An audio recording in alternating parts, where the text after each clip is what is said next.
I don't believe the AMAs was a weird experience because, the music that was included was bad, right? I just think the AMAs was odd because it pretends like anybody is listening to the same world anymore. And when an award show has not figured that out, that's how you get this. Right? BTS winning Artist of the Year, which we will talk about. Katseye winning Best New Artist. Taylor Swift getting nominated for 8 awards and winning 0. Song of the Summer being handed out before we even have reached the end of spring. And Nicole Scherzinger of the Pussycat Dolls walking out and being like, we're back! When it's like, didn't you just cancel all of your North American tour dates? I just think overall, it's not just the AMAs, it's more of an overall pop culture award show problem when it comes to the fact that award shows just seem confused. And I personally believe that is worth getting into. Hello, if you are new here, my name is Cedric and I talk about pop music and pop culture. And today we are going to be discussing the 2026 American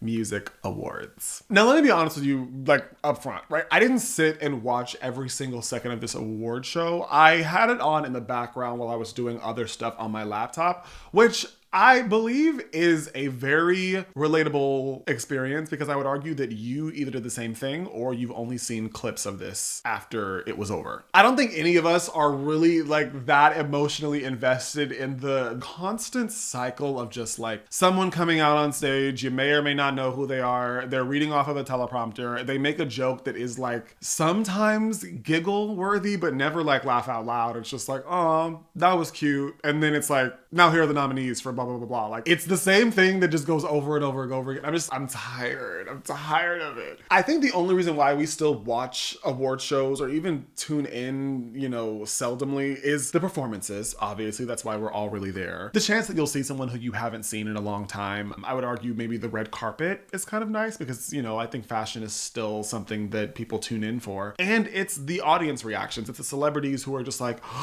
when their name is called. And I just think as time goes on, more and more, all of the real, interesting stuff, all the magic happens in the clips. It happens in the moments that you didn't even see when you watched the show, and all of a sudden it's going viral, and you're like, oh my gosh, didn't even realize that. That's interesting. That's kind of part of why I'm making this video in the first place. I watch the AMAs the way that most people watch any award shows now. Basically, I'm half paying attention until someone starts dancing. For an award show where the whole focus is fan voting, first of all, I cannot say that I truly believe that fan voting is what they tell us that it is. Because in our mind, we think, yes, you're a fan, you have a vote. It's the general election. You put in your vote for who you want and that person wins. But this is where I want to get into BTS winning Artist of the Year. Now, I am going to tread very carefully because, first of all, I know that it doesn't matter what that I say. If I say anything negative about BTS, I'm going to get a bunch of, crap in the comment section. That happened in my last K-pop video. At this point, I just accept it. But I truly am trying to have a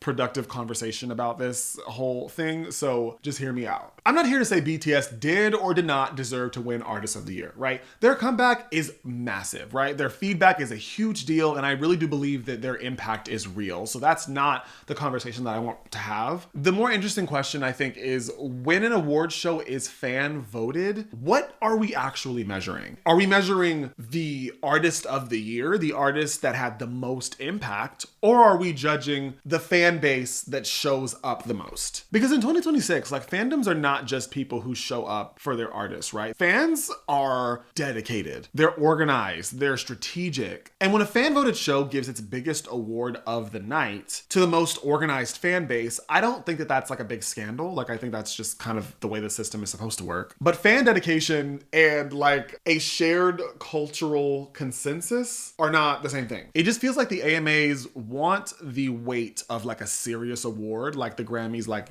artist or album of the year, but they also want the engagement boost that kind of comes from this being more of a popularity contest. It just feels like there's what exactly are we doing here? Because on one hand, you're telling us that this is fan voted and it's, this is basically a fan show, a show of who has the most dedicated fans, but then you're also trying to make it seem like all these awards have a lot of weight to them as if winning this award means that you accomplished something culturally. And at the same time, we know that there are lots and lots of dollars that are supporting this whole thing. And the assumption is that they're not rigging this. I'm not saying that it was rigged. I'm just saying that I want to know what the AMAs is trying to be. It starts to feel like it's not actually hitting any of them at all, which is exactly how Taylor Swift gets nominated for 8 awards but wins none of them. Taylor Swift going 0 for 8 is kind of wild, but like, she'll live. If we're being honest, like, she'll be fine. I will say that her not winning at least one award is kind of crazy, considering that she is one of the most commercially successful artists of all time.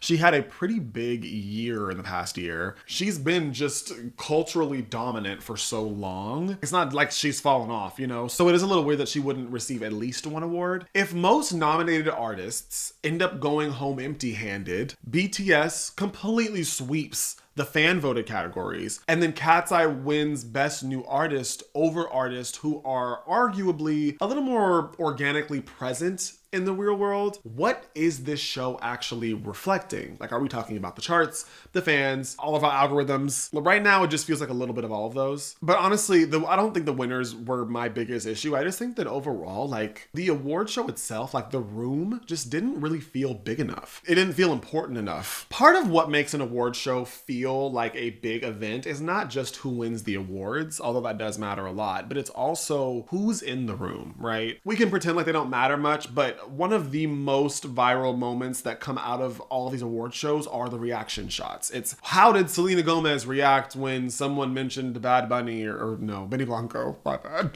It's how did Beyonce react when everybody got up on stage and said her name? You know, it's like that's such an important part of this whole experience. But when the biggest artist or the artists that are currently, you know, at the top of their game or being the most talked about aren't there, it just kind of makes the whole thing have less weight. But this isn't just like an AMA's problem. Artists have been pulling back from award shows for years. Ariana Grande, my queen, has skipped the Grammys after, you know, disagreements about her performance. The Weeknd boycotted the Grammys after being shut out during, I think it was the After Hours era. Drake withdrew from being considered for Grammys entirely. And I don't mean to just focus on Grammys, but I just mean to illustrate the point that, like, artists, big artists, are one by one starting to basically just distance themselves from these award shows. But even beyond those examples, like, I just think there's been an overall, like, general shift towards the attitudes that artists have towards these award shows. There was a time when an award show was like, you couldn't miss it, right? This was one of the only public opportunities to reach not just your fans, but like the general public, because everybody's watching it, everyone's talking about it the next day. But major artists just don't need award shows the same way they used to. Most artists nowadays can just create their own moments instead of, like, you know, going to an award show, sitting in that room for 3+ hours around people that they, like, sort of know, but don't really know, but have to kind of pretend to know, and hope that they don't get, you know, played by being told that you could get this award and then you don't end up winning it, and then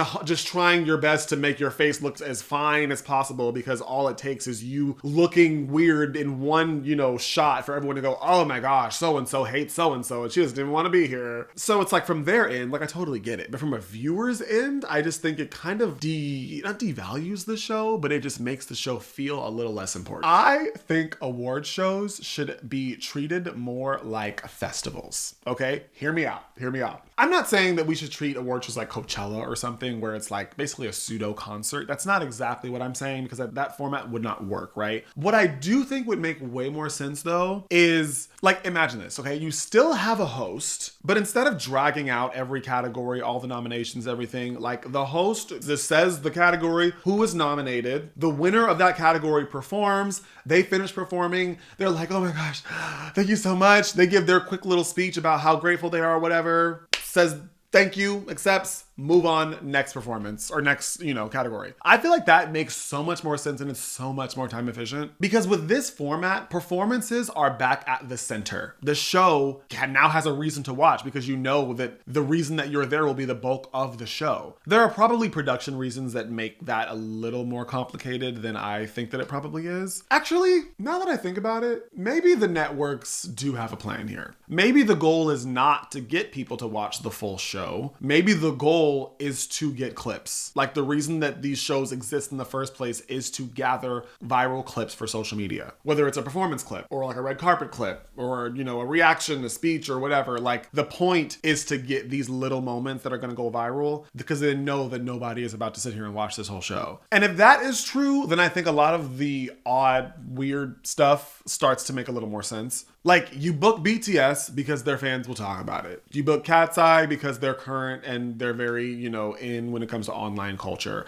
You book Pussycat Dolls because nostalgia gets clicks. Side note, the song they performed, not my favorite. The new one, not great. Anyway, next. You keep Taylor Swift's name attached, obviously, because the energy from her fans can like power a small city. Which, side note, this is a fan-voted event and you're telling me Taylor Swift didn't win one award? That's crazy. There is still a loose, you know, centralized culture, but it is so much looser than it ever has been. Like at this point, we can't even agree on what a hit is or what the song of the summer is. A song can be massive on TikTok, but nobody outside of TikTok knows or has even heard of it. Artists nowadays dominate the streaming charts, but are not household names. Award shows were built for the way things used to be, where we were all talking about the same moments because we were all checked into the same central conversation. One where, like, even if you don't love every artist being mentioned, you at least knew who they were. You knew the big songs, the big moments and everything. Like, you shared enough references with the general public that the show meant something to most of the people watching. But now that world is gone. Now everyone has their own version of what the year was. For a BTS fan, the AMAs is like proof that your boys are it. They are on top of the world. They're everything. This is proof of their dominance. For a katseye fan, this is like a breakthrough moment. They deserve Best New Artist. You always knew that they, you know, would get this award or prestigious, whatever. If you're a Taylor fan, then this is just robbery. It's riggery. It's rigor. If you are a fan of the people being mentioned, then this means so much more to you. But if you were just a general person who like, you like songs here and there, you're just kind of watching just to kind of, you know, just, you ain't got nothing else to do, right? This whole thing just will then feel like a playlist with commercials. The more fandoms become their own like separate ecosystems, the less that a general award show really even feels necessary. If I only care about BTS, I'm only going to watch BTS clips. If I only care about katseye, only katseye clips, etc., etc. So then at that point, what is the point of a full show? So do I think the AMAs were a mess? Yeah. You know, but are we surprised? The AMAs were messy because they're just trying to do too many things at once. They're trying to be a serious award show while also being a fandom contest, while also being like a nostalgia clip factory. I just think they need to either pick a lane or, you know, improve the format at least. Because I still think award shows can be fun. I still think that live performances matter, and it's still overall, like, if you're really only honing in on the performances, it's still a fun experience. And there is just something that is fun about seeing artists that you may or may not be familiar with in the same room together. There's something kind of cute and magical and fluttery and sparkly about that. But I think if award shows want to survive in the long term, like they're gonna have to consider change, like a massive format change. Fewer dead spots, stronger performances overall, like actual A-lister energy in the room, and an understanding that like the full broadcast has to offer us something that a 15 to 30 second clip can't tomorrow. As always, I'm just a gay on YouTube with opinions. Either way, I do want to know what you guys think. Did you like the AMAs? Am I just tripping? Like, I love you guys so much. Thanks for hanging out with me today. I appreciate it. And I will see you all in the next one.